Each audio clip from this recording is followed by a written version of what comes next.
सद्गुरुदेव की जय। आँखों देखा घी भला, ना मुख में तेल, साधु सो झगड़ा भला, ना साकट सो मेल कबीरा, ना साकट सो मेल। कबीर साहब जी कहते हैं, आँखों से देखे हुए घी का तो केवल दर्शन भी अच्छा है और तेल तो मुख में डाला हुआ भी अच्छा नहीं है। इसी प्रकार साधु संतों से तो झगड़ा भी अच्छा है, परंतु निगुड़ा से तो मेल मिलाप भी अच्छा नहीं है, क्योंकि साधु से झगड़ा होने पर भी निर्णय अच्छा ही होगा। हरिजन आवत देखी के मोहड़ो सूख गयो, भाव भक्ति समझायो नहीं, मूरख चूकी गयो कबीरा, मूरख चूकी गयो। साहब जी कहते हैं, हरि भक्तों अर्थात साधु संतों को आता देखकर जिसका मुख मलिन हो गया, अर्थात उनकी सेवा करने के भय से जो विचलित हो गया, वह मूर्ख है। उसने भक्ति भाव की महिमा को नहीं जाना, अर्थात जिन हरि भक्तों से उसकी भक्ति लाभ मिलता, वह अवसर उसने खो दिया। हरिजन की लाता भली, बूढ़ी साकट की बात, लातों में सुख उपजे, बातें इज्जत जात कबीरा, बातें इज्जत जात। कबीर जी कहते हैं, हरि भक्त कभी भी किसी को कष्ट नहीं पहुंचाते, परंतु फिर भी हरि भक्तों की तो मारी हुई लातें भी अच्छी होती है, परंतु निगुड़ों की मीठी बातें भी बहुत बुरी है, क्योंकि हरि भक्तों की मारी हुई लातों से आनंद की प्राप्ति होती है, अर्थात उससे कुछ ज्ञान वृद्धि ही होती है, परंतु निगुड़ों के साथ वार्ता करने से तो मान हानि होती है।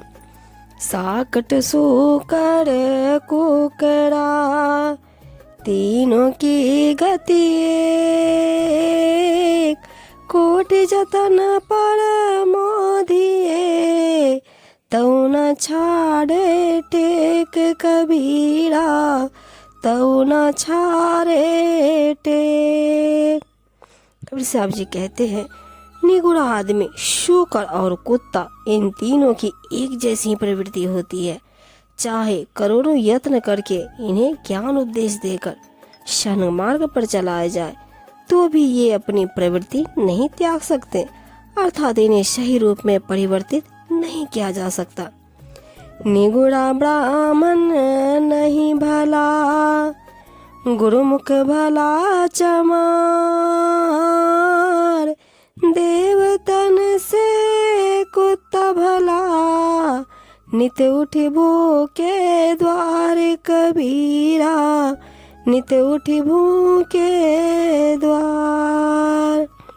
साहब जी कहते हैं, निगुड़ा तो ब्राह्मण भी अच्छा नहीं है, क्योंकि वह अज्ञानी है, उससे अच्छा ज्ञानवान सत्संगी गुरुमुख चमार है। इसी प्रकार पत्थर आदि के जड़ देवताओं से तो वह कुत्ता बहुत अच्छा है, जो घर की रखवाली करता है। गगन मंडल के बीच में तहुआ झलके नूर, निगुड़ा माल ना पावई, पहुँचेगा गढ़पुर कबीरा, पहुँचेगा गढ़पुर। गुरु में श्रद्धा रखने वाले के हृदय मंदिर में अविनाशी आत्मदेव का प्रकाश झलक रहा है, परंतु निगुड़ा उस स्थान को कदापि नहीं पा सकता। उसे तो जो पूर्ण सद्गुरु का शिष्य होगा, वही साधना के माध्यम से पा सकेगा, अर्थात आत्मदर्शन के लिए गुरु ज्ञान परम आवश्यक है। कंचन मेरू अड़पही, अरपय कनक भंडार, कहे कबीर गुरु बेमुखी, कबहु न पावे पार कबीरा, कबहु न पावे पार। कहते हैं गुरु से विमुख हुआ व्यक्ति चाहे सुमेरु पर्वत के बराबर स्वर्ण का दान कर दे और चाहे कितना रत्न माणिक का भंडार अर्पण कर दे, परंतु वह कभी भी पार नहीं पा सकता। कबीर जी दृढ़ निश्चय के साथ कहते हैं कि नुगेड़ा कभी भी भवसागर से तर नहीं सकता। जो कामिनी पड़ते रहे, सुने न गुरु मुख बात, सो तो होगी कुकरी, फिरे उघाड़े गात कबीरा, फिरे उघाड़े गात। जो स्त्री पर्दे में रहती है और सदगुरु के दर्शन कर उनके श्री मुख से निकले ज्ञान उपदेश को नहीं सुनती, वह भविष्य में कुकड़ी यानी कि पशु योनि होगी और नंगे बदन घूमते फिरेगी। अर्थात पर्दा करने वाली स्त्रियों का गुरु से पर्दा नहीं करना चाहिए। श्रद्धा भाव से उनके सदुपदेश का श्रवण कर अपने जीवन का कल्याण करना चाहिए। सुखदेव सरीखा फेरिया, तो को पावे पार, गुरु बिन ने गुड़ा जो रहे, पड़े चौरासी धार कबीरा, पड़े चौरासी धार। कबीर साहब जी कहते हैं जब सुखदेव जैसे गर्भ योगेश्वर ज्ञानी मुनि को भी निगुरा होने से वापस घुमा दिया, भला फिर साधारण जन बिना गुरु के पार कैसे पा सकते हैं। अर्थात कोई कितना भी ज्ञानी ध्यानी बन जाए, परंतु बिना गुरु ज्ञान के 84 धारा यानी जन्म मरण के चक्र में पड़ना ही पड़ता है। साकट कहा ना कही चले, सुनह कहा ना खाए,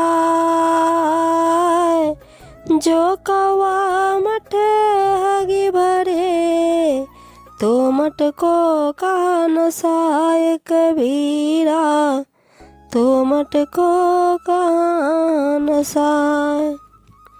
कबीर साहब जी कहते हैं निगुड़ा आदमी भला क्या नहीं कर डालता, ऐसे ही कुत्ता क्या नहीं खा लेता, वो तो अपनी उल्टी तक को खा लेता है। इससे सज्जन पुरुषों की कुछ भी हानि नहीं होती। जिस प्रकार कौवे के मंदिर में बीट कर देने से मठ मंदिर की कोई हानि नहीं होती, उसी प्रकार निगुड़ा की बातों से सज्जन पुरुष की कोई हानि नहीं होती।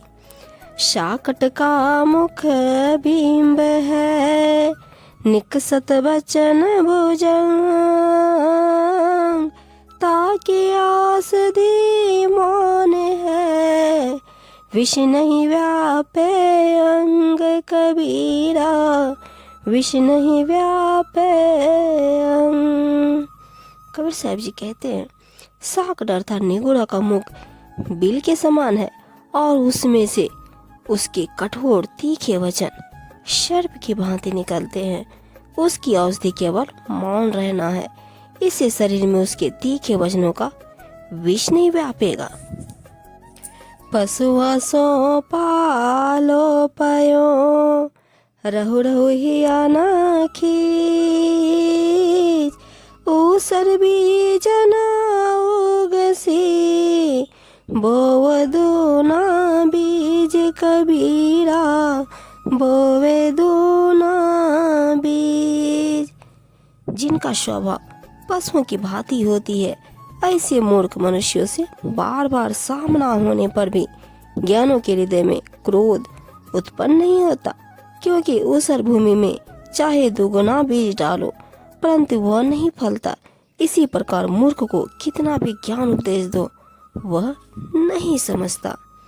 कबीर लहरी समुद्र की, मोती बिखरे आए, बगुला परख न जानई, हंसा चुनी चुनी खाए कबीरा, हंसा चुनी चुनी खाए।